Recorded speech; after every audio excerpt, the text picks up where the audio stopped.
先嚇，呢封信呢就係 Mandy 同學嘅，佢感到喜悅喎。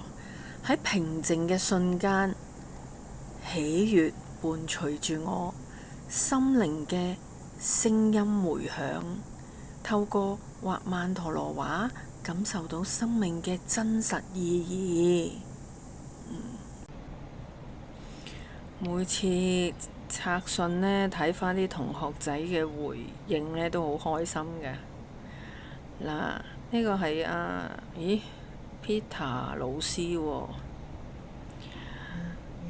回歸的感覺，畫曼陀羅畫嘅過程之中，重溫自己生命嘅美妙，回到自我，找回純真與愛。每一步嘅旅程之中，都有回歸的味道。回歸的味道。